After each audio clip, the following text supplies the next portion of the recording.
All right, ladies and gentlemen, beginning with our panel discussion, the first panel discussion, the keynote panel discussion, where we're talking about unlocking the business potential from data strategy to distributed value creation. And within that, of course, while you are trying to create distributed value within the organization, the one very important thing is alignment with your goals that the board has for the organization. So we're going to touch upon all those aspects in the conversation. Uh, you know, data has been one of the silent superheroes of transformation, and all of us have, in a way, witnessed what data can do for us. But to set the stage, I'm going to bring up this fact, which all of us, must have heard about, is that by 2025, which is next year, the data sphere is expected to touch a whopping 181 zettabytes. That's the quantum of data that we're going to be dealing with. If we put that into perspective, Prateek during her presentation brought up the Netflix example. So if anybody wants to take a guess that if I want to convert this data into how much of it can be streamed on Netflix, what would that translate into? If you have to take a wild guess, if that much of data is streamed on Netflix continuously, how much of viewing time would we have? Anybody? Best quality, of course. It translates to, roughly about 3.5 million years in viewing. That's the quantum of data that we're going to be dealing with globally. Well, 3.5 million just to watch content on Netflix. I'm mind-boggled by that. But, if we have to tap into the potential of that data to realize its value for our organizations, how do we do it? What do we do? Where do we get started? Is what I'm going to ask our eminent panel to address. And that's exactly where the conversation begins today. So I'm going to begin with you, Mandar, with my first question. We've all realized the fact that data is a strategic asset, and that's not going anywhere.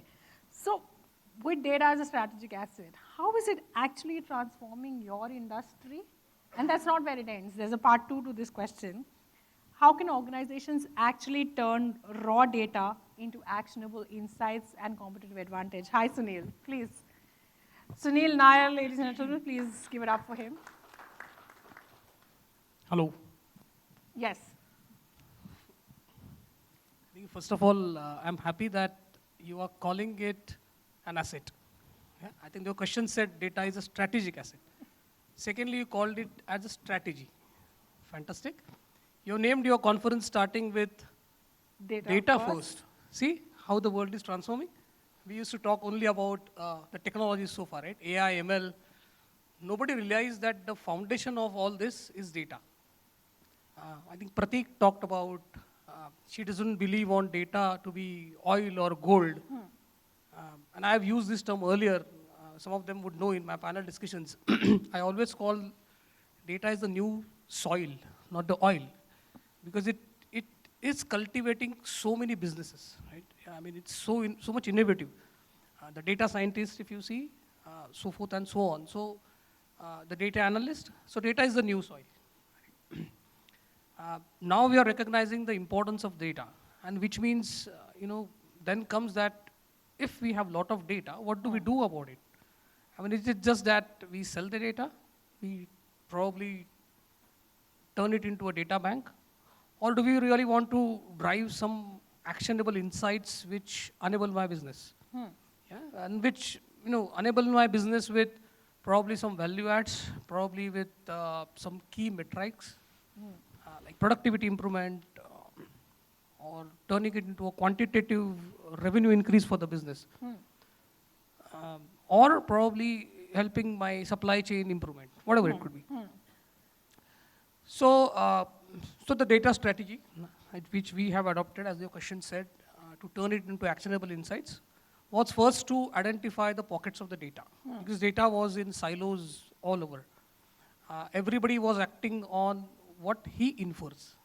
But it was very important that we all actually draw a right inference, intelligent inference to enable business. Else there was a conflict in the decisions. So we saw the pockets of data silos. We thought that we should, the first step obviously was to get it at a singular place. And that was creating a kind of a data lake or a warehouse, whatever you call. Then when we did the feasibility, we came to know that there are so many tools in the market, from open source to sold one, but everybody does a different function. And since now we are all moving to a kind of a platform-based solutions, we could find a solution which gave me an capability of ETL plus data transformation plus BI plus reporting plus conversational search. So an end-to-end capability where my stakeholders just type in what they want and report is ready, reducing also the kind of a monotonous job for the developers, right? I mean, report में एक column change करना है तो developer के पास आता है. I mean, that then I can use them for the better value add. I can use them to write the AI algorithms, for example. So that's what we did. We created a end-to-end data strategy. We brought it on a single plane. We created the dashboards, and it's helping a lot. We also started with then how do I apply it to my products, to my probably internal teams, to my internal stakeholders. One of the thing turning into actionable insights was we started that we should have all our products in the market, whether it's, I mean, as you know, Kirloskar is famous for generators, gensets, engines, compressors, castings, seamless tubes, also now in NBFC, so Kirloskar Finance or Arcafin Cap. So we thought all our products, whether it's an software product or any product, it should be with predictive monitoring. And that's how we started using the data strategy there, which means now sitting in the office, my service department exactly note how my asset is performing in the market. So one asset, that is data, is used to monitor another asset, that is my product. So that's how, we are trying to get a value add from that. Then I know that if I'm doing a predictive monitoring, then what is the life of that asset? Whether they need a spare parts? How do I enhance my customer experience? How do I increase my spare parts revenue? So all this started churning, right? And this gave a kind of inferences and intelligence we never thought of. Because everybody was focusing on silos taking care of their function. That's one of the examples. The second example was we also tried to do this in the connected machines. So we had a plant, now we have turned it into a smart manufacturing plant, which means all my functions are connected. That's the right word, I would say, right? So connected products, connected test and quality, connected engineering, that's how we call it. So in connected machines, obviously, how do I improve my operational efficiencies of the machine? That's where we started monitoring those. And it gave a huge savings in terms of half a shift, for example. And which is in a way a key metric where the data strategy works and which also helps for my bottom line improvement. I think these are two of the examples which come to my mind, that how do you turn a real data into an actionable insight, if that answers your question. It does. It gets us started, and brilliant set of insights there, Mandar. What I also picked on in that articulation to that question was that you mentioned about this little roadblock on data silos.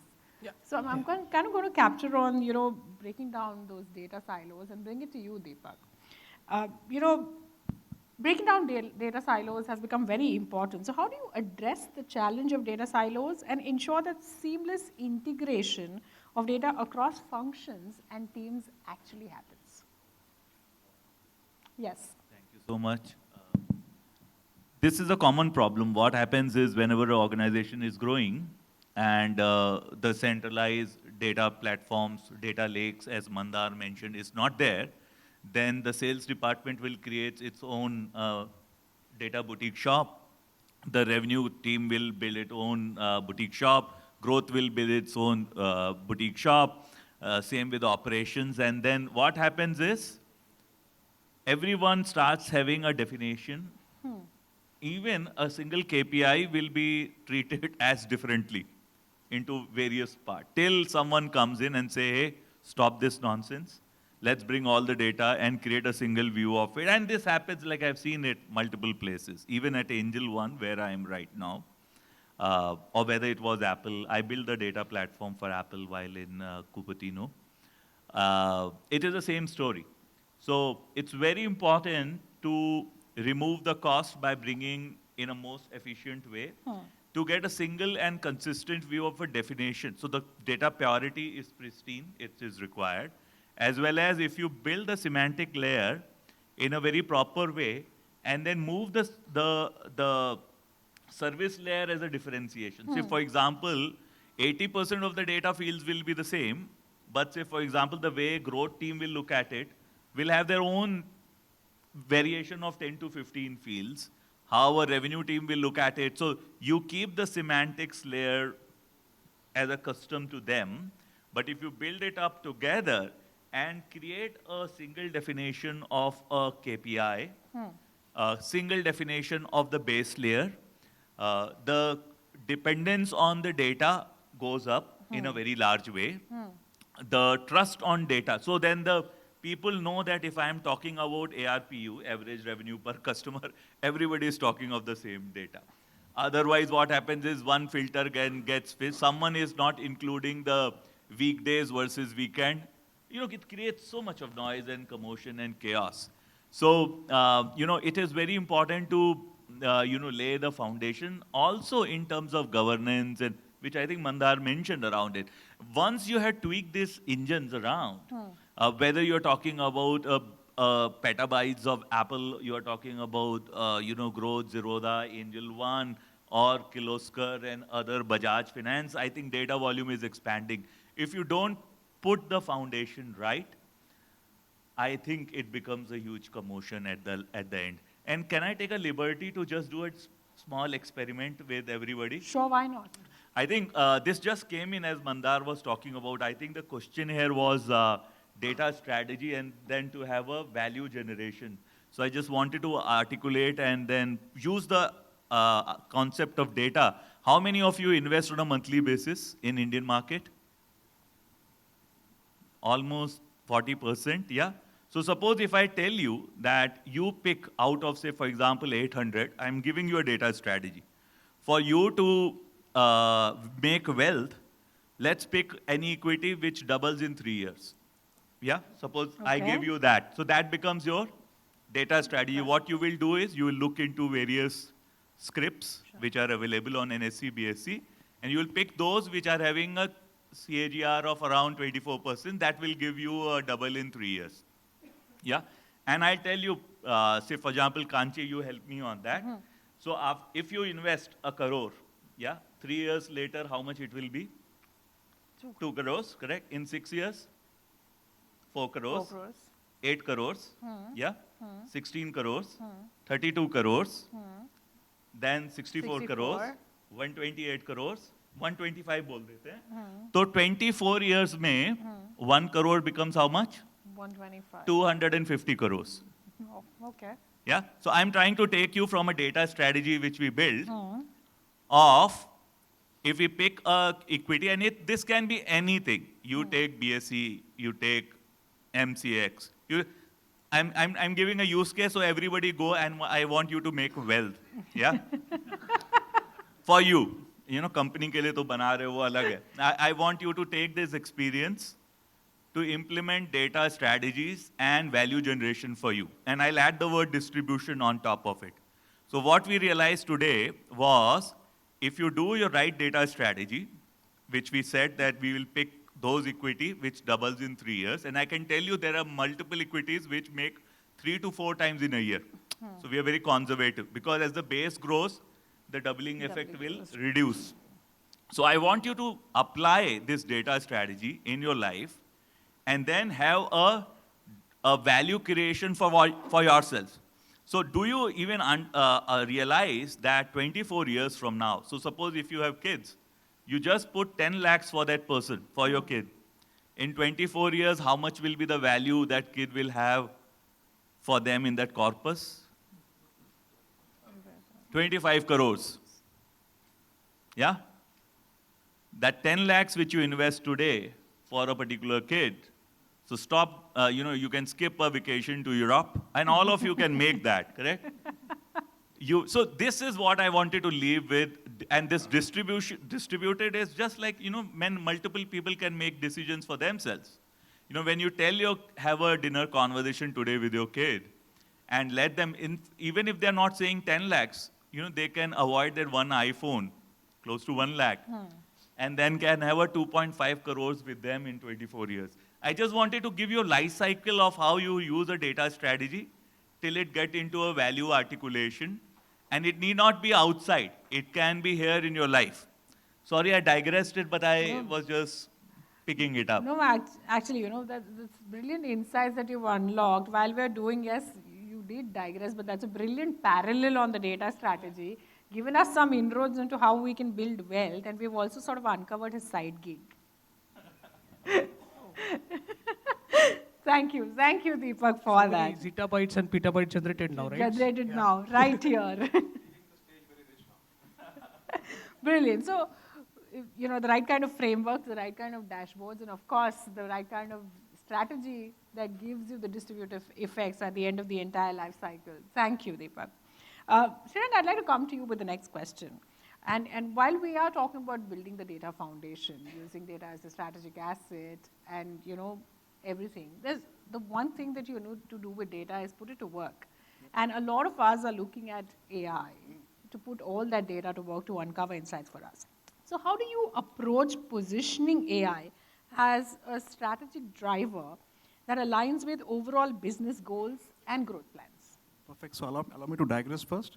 That $3.5 million years that you said Yes. for Netflix, Yes. AI can bring it down to a few years. Trust me, guys, I can do it. So most importantly, if you want to bring AI into the organization, you have to first tie the objectives back to the board vision. It shouldn't be that your board has certain plans for the organization and your team is doing something else. And let us not get hassled with how do you want to implement AI. Let's not get, either don't put it as a myth or don't, make it a cliche, thing also. And don't get hassled whether you want to do it the network way or the software way or the hardware way or things like that. So it's important how AI can bring back the operational efficiency. Since this is a manufacturing zone, or largely a manufacturing zone, how do you get back to the shop floor efficiency, reduce the losses? How can AI be your partner in kind of doing that or helping you increase efficiency there? Cutting cost and most importantly, generating new streams of revenue. Because if somebody is invested X amount of money in AI or the AI platform or technologies and they're not getting anything, the chances are it will get junked in the next 2-3 years and the things will become cliched. So it's important to tie it back to the board vision at the risk of repeating myself. And then work backwards into the organization.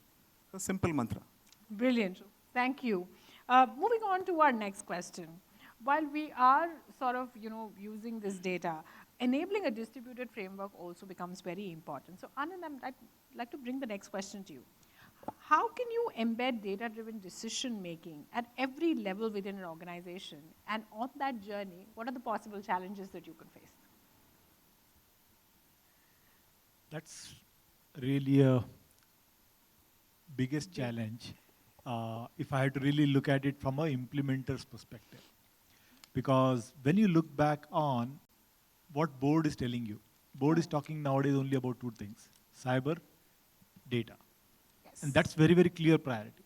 When you look down to next level, which is basically your MD, CEO and his direct staff, and when you discuss with them, everybody wants to make database decision.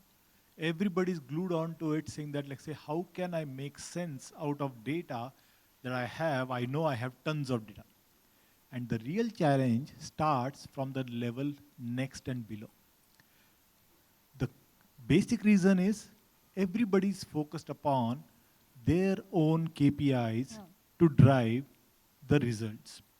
Now, understanding integration of data is nobody's priority. Understanding what this can do for me or knowing it in a clearer way where the data gets generated, nobody has a clue. The generation point itself, if you are able to give some kind of an outcomes, is a starting point that I've seen starts getting you better success. So the points of generation, identify that and give them outcomes which are going to help them with this data input that they come up with. And then you start building upon the integrations and then you start building upon taking it to the next level. That's where the implementation gets you to the success per se. And that's the basic mantra that I feel everybody can just follow by identifying the data generation points and building it up from that to the next levels. Fantastic. And in your articulation, what I can figure out is that while we are trying to enable this, distributed framework for organizations to operate on, there is a disconnect. We really need to understand what that disconnect is. And while we speak about everything, there's a recent report that says that about 60% of board executives see AI as critical aspect to their strategy, but less than 20% truly understand how it works. So it is very essential for us to actually understand the disconnect. So Sunil, I'm going to come to you next. I'm going to pick your brain to understand, in your experience, where do you see the greatest disconnect between the executive board's vision and AI-driven strategies, and what are the most common barriers? See, very tough question, because board asks many things. So just to give a perspective here, especially from the board point of view, taking your example of equity. So in a very rosy picture, everyone got 125 crores, but that's not how typically board meeting goes. It's like full ideal scenario. They go with the constraint plannings, right? If, for example, this kind of situation is there, I'm investing so much of amount of money, what value I'll get? What is your short-term goal, long-term strategy? That's a simple thing which normally comes up. You sit in the board, they look at in terms of, okay, for example, this is my vision, this is my values. For example, in our case, Suzlon case, we want to become a world best renewable company. To achieve this, what need to be done? And how AI is going to help? And we are promising for the sustainable future, right? So how AI and sustainability will go hand on hand. There are many scenarios. For example, in our case, one of the AI scenario which you are looking is weather forecast. But for example, data strategy point which you talked about, there are many pointers in data strategy, right, on the weather forecast. There are many model has been created, fantastic model. But can they predict, okay, next day, this is my weather forecast or wind forecast? Still answer is dicey. The accuracy. If you look at Pune, in my school, my kids' school, tomorrow, for example, they announced tomorrow is a holiday because there is a red alert and there is a full sun. Right? So that's the kind of situation. And that's typically the same scenario when you sit in a board also. You're promising something. This is like a rosy picture, but the real thing when comes up, there's a big disconnect. Right? And that's how most of the cases, and I'm not talking about the AI case, most of the other cases also it happened. And I'm taking back to the original, for example, this is the new buzzword in market, Gen AI and AI. But if you take back, cloud also was the same thing. Big talk in board, how cloud is going to help, right? And there are a lot of promises, many companies go into cloud, then they're coming back, right? So this is the kind of disconnect, because when you sit, then people like, for example, as a CIO position, you sit there and they say, okay, this is the promise you did last time. And now, because of that, this is the X amount of money has been put up. Now, again, you are saying that because of X, Y, Z reason, we have to come back. Absolutely. Right? So those kind of challenges are there. Now, it's the Gen AI also. They want to understand what is your Gen AI strategy or AI strategy, how it is going to help. And there is a lot of AI themes, standard framework, like people are saying, there are many framework which is there, the operation efficiency, new revenue model, data monetization, multiple things, but ultimately how it is going to turn up. Because the real question, for example, in my industry comes up, can I predict? Can I give government to the real prediction of whether, okay, this much of power I'll generate? This is the load which is going to happen in power grid. Is it going to be sustainable? Then the other question which comes up in a disconnect way, for example, if I'm not able to achieve this, and the real, for example, there are some basic AI which I'm doing, and there's a real problem which is not only India or any other company, the entire world is facing this kind of challenge.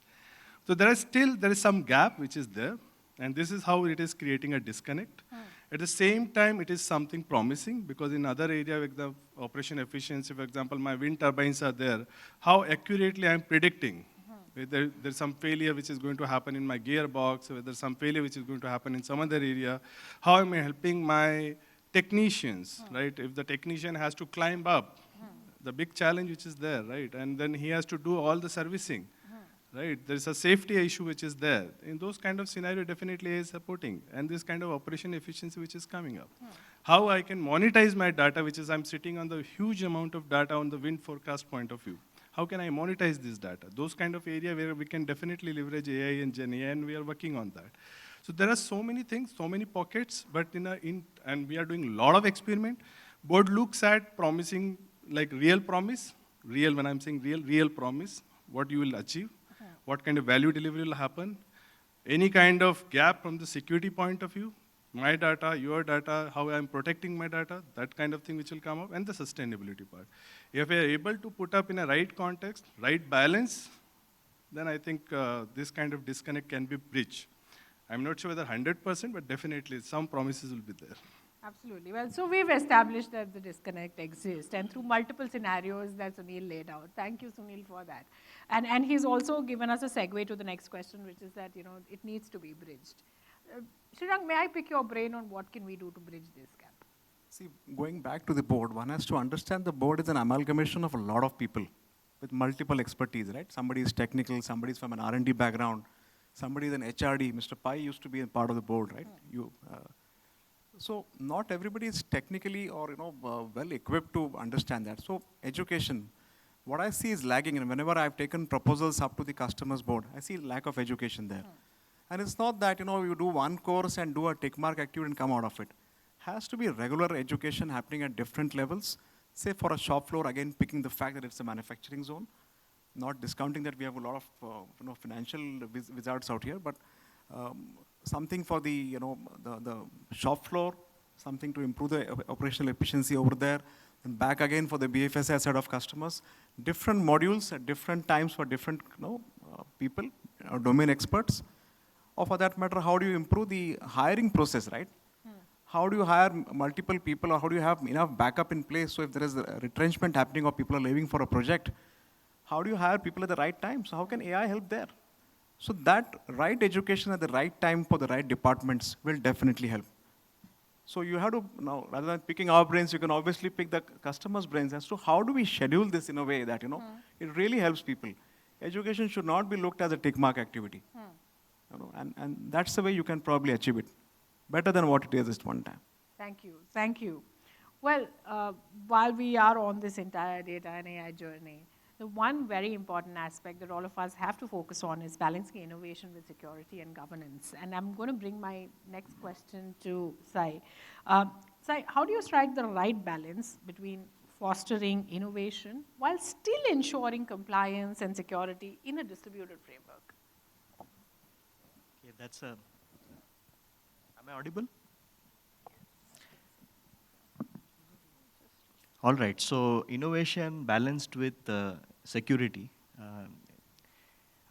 We need both, yes, of course, right? And when you're talking about innovation, it is important to empower people in the businesses and functions with the ability to innovate. So it's not just the technologist who has to be at the forefront of innovation, right? That's what we have to deal with. So I remember a few years back in a different context, what we had done in a finance organization. So this was a global finance center. And the people there were mostly finance analysts. They were chartered accountants, MBA finance, those type of people. Their core skills lay in variance analysis, helping the businesses with planning, forecasting, budgeting, and they had their cycles of work. And then this whole self-service analytics movement came along, right? So we had Tableau taking off in a big way. At that time, we were one of the people started adopting that. And then there were a few other people who developed more curiosity. And they wanted to go beyond just the visual analytics part of it, and they were interested in predictive modeling because they would do forecasting as part of their job. And then they were wondering if there could be more sophistication and more science brought into that.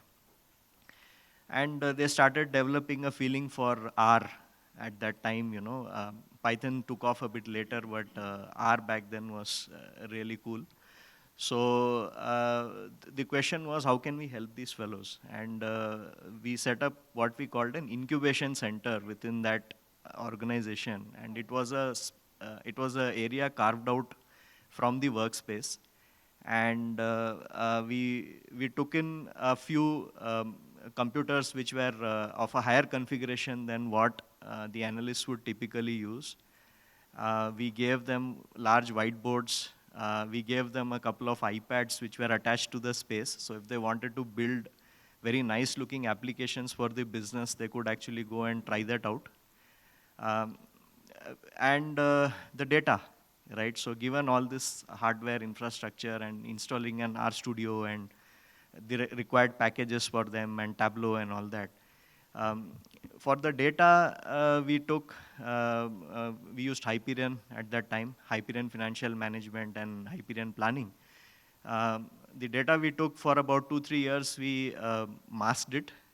So we changed that, transformed the numbers so that they were not relatable back to the businesses, back to the products or the business results. So people would not be able to put 2 and 2 together to figure out what had happened where, and what was the chart of accounts really like at that particular point of time. And that was a one-time effort, but then once we figured out how to do it properly, we could repeat it. We ensured that people came there, they were given access to this data set, which was hived off. It was now what we call a sandbox environment. Right, so they could come in, they could build their views, and also we gave them a way to demonstrate innovation. So a large TV was placed in that area, and they could build their applications, their forecast models, and we calendarized this innovation event where they could come and showcase what they had been working on, and usually we timed a business leader visit with that event, so that they had the incentive to do something with it. And as far as data security is concerned, I addressed one point on anonymizing the data. We took care of some encryption. And also we ensured that those, the devices that we placed there had policies of data loss prevention and so on, and people could not just take away even the mass data. And we knew very clearly who was working on what, and they had to declare that. And it's an interesting journey. I think now it's more about how do you enable business and function users on innovating with OEM platforms. So for example, if we are subscribing to Salesforce, so how do you ensure that you are giving people the ability to innovate with Agentforce? Right, so those are the kind of challenges that we will be taking on, right? Especially given DPDP and handling customer data with respect to this innovation, and how do you quickly help them take their innovation to a production solution? So that's the other part. So it's not just about security, but if someone's come up with a great concept, how do you ensure we make it production ready and deployable? Right, so these are the important things in my view. Brilliant. Well, thank you, Sai, for giving us those inputs. With that, I'm going to come to the next set, which is a rapid fire. And everybody answers in the shortest possible time. So I'm going to move from our left to right, your right to left, and start with Mandar. In one sentence, what is your boldest prediction on how data strategies will redefine business in the next 5 years? It will redefine business as follows. We sell curated data banks. We give you the test data. We mask your data. So in short, we give you intelligent data. So it's going to be all the businesses driven with data at the center. So as I said, it could also be the data banks, which say healthcare के लिए ये data, manufacturing के लिए ये data. You need test data, we prepare the data, we mask the data, we comply the data. So it's going to be, I think these are going to be the future businesses if you ask me. Shortest answer. Thank you. Brilliant. Sai. Agentic AI with focus on hyper-personalization of customer experiences and operational efficiencies. Okay, fantastic. Deepak. I think it is an expectation that the company knows inside and outside data. Okay. Typically, people keep track of what is there in the enterprise, but Now, customers expect that companies are also checking they are leaving the footprints outside, and the meaningful uh, required solutions are offered and demanded by the customer. I think those are the companies that will win. Anand. In 5 years from now, I think nobody will talk about data. With generative AI capabilities, people will talk about the outcomes and the insights that it brings out. Brilliant. I'm going to hold it before I bring it to the both of you. Anybody from the audience, your comments, your boldest prediction? Yes. OS for AI. Fantastic. Anybody else? Your boldest prediction. Yes.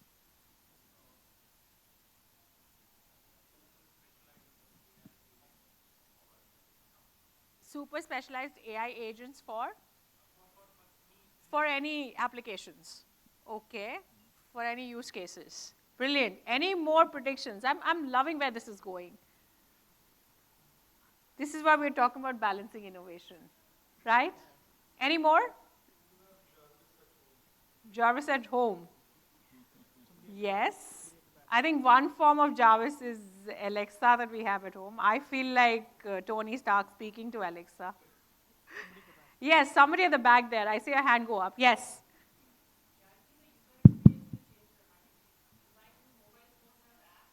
And you'll simply be able to talk to the mobile and interface as if you're talking to your assistant for anything that you want to do that you do today, including ordering Blinkit and stuff. So mobile screens would be blank. So a handheld AI assistant without the complexity of having different apps on it. Fantastic. Yes. I'll take a different stab at this. I feel in 5 years from now, it will be the death of mediocrity. You will have either super specialists who are building AI systems, or you will have people who are doing the basic groundwork, like driving cars in India, because I don't think self-driving cars are going to come here, right? So it's going to be death of mediocrity in 5 to 10 years. Okay. That's one opinion. Brilliant. Yes, I see a hand go up. So I'll funnel down to India specific a bit and comparing with the world itself. So India to be powerhouse of AI, or what we say it as a kind of outcome-driven analytics, Of for course. sure. I see that. Of Yeah. course, we're a hotbed for innovation, so I don't see why that cannot happen. We can be a powerhouse, definitely. Brilliant. Thank you very much. Yes, one more input. More generative data towards Third World War or silent talk. Okay. Well, I don't like that picture, but yes. Yes. The human creativity taking a big leap forward with the help of AI. Absolutely. All mundane tasks will be done by data and AI, and we humans, which we are good at, creativity and innovation, we're going to take a leap forward in the next 5 years. Yes. Fantastic. Brilliant, brilliant. I have one more, if you Yes. don't mind. I think so we'll move away from devices. China has already done it. We have phone pay and all, they have palm pay. So we may have finger phone going Okay. forward in the next 5 years. So you see we the will talk chips- from the finger itself, and the reception of the air would be through that. Fantastic. This is like a sci-fi movie. Fantastic, brilliant. I was holding on to my rapid fire question for Srirang and Sunil, so I'm going to change the question slightly. What is the single most important thing that AI leaders should do today to align their AI strategies for tomorrow? Perfect. If you have to last all those 5 years, and prosper at that and not being a laggard. So first of all, align yourself with board's vision. Look at, whatever technologies you have invested in, whatever you're invested in, look at not only implementing them, but optimizing them to the next level. Education at all levels is a must. And improving efficiency is something that you have to look at repeatedly. That's it. Fantastic. Sunil. Leverage your ecosystem, fail fast, learn fast. Absolutely. And the important thing is, because a lot of people are giving a prediction here, from the business application point of view, my personal viewpoint, that in next 5 years, packaged product might face a lot of challenge, because the moment you will create Gen 8 out for procurement, Gen 8 for marketing, I'm not sure how this package solution will work it out. Awesome. Just for Yes. kind of a debate or a contradiction to what. So if you see, everybody was talking about an innovation which is built on data, Yes. right? So that's why I said it's going to be the data bank, curated data banks. And he's already thought about selling those data banks 5 years Yeah. hence. So that is what. Fantastic. Well, thank you very much, everybody, for those amazing and impressive insights that we've shared. Thank you, audience, for contributing like you did. This was a lovely, lovely conversation. So I'm going to request all of us to give all of us in the room a huge round of applause. Come on, can we do that? Thank you once again, everybody. And with that, we've wrapped this one up and head on to the next. Ivan, all yours.